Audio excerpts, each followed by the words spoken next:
Here's a tip that I'd like to share with you about pigments. We've talked about having a cool and a warm range, and we've talked about opacity and transparency. With watercolors, transparency is a very important part of it.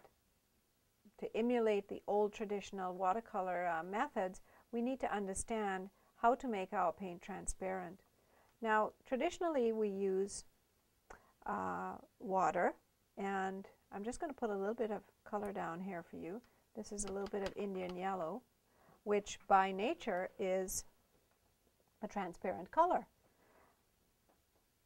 When you look at this pigment, you can see it is definitely transparent. There is a lot of light that passes through this color. As we select our range of colors, you want to be able to use different pigments for that transparency. And sometimes water is the first thing the watercolor artist will reach for. What we can do is add another transparent pigment to that color. So if we know the nature of Indian yellow is transparent, and we want to make another color more transparent, we can add some of that Indian yellow to it. Another color we have on hand is quinacridone gold. This is a pigment.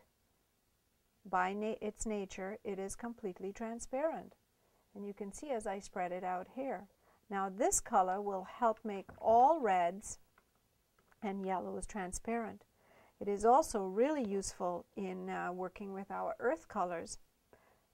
Earth pigments are quite popular for watercolorists. Let's just look at burnt umber as an example. Here we have burnt umber by itself, and you can see it's quite opaque. Now, if I mix burnt umber with a little bit of quinacridone gold, it will make that burnt umber much more transparent, but it also will lend a beautiful quality to that color without moving out of the burnt umber range. It will always stay within that hue family and give us the transparency that we require. Let's just put a little bit more here and see what happens. Look at that. Isn't that beautiful? The transparency is really easy to achieve. Another key pigment in the choice of colors is the quinacridone violet, which is right here. This is also a transparent pigment, and you can see right away, as much as quinacridone gold will help you expand the range for all the earth colors and the reds and yellows, quinacridone violet will help you expand the range of all your reds and blues, giving you a beautiful range of colors. I'm just going to add a little bit of ultramarine to this here, and you will see the beautiful range of transparent violet-like colors that you will create just by adding the quinacridone gold. Gives you beautiful greens. Pine green is one of my favorites to work with, and by its nature, pine green is opaque. I'll put some of that down there.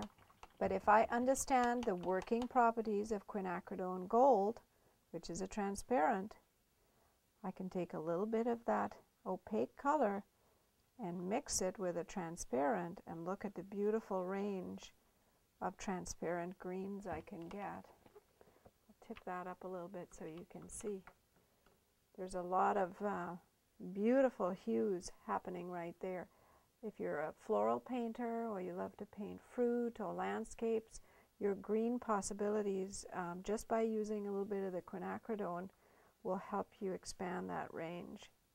So look for these, include these in your palette: quinacridone gold, quinacridone violet, Indian yellow. These are all very, very versatile and important pigments to have included in your palette.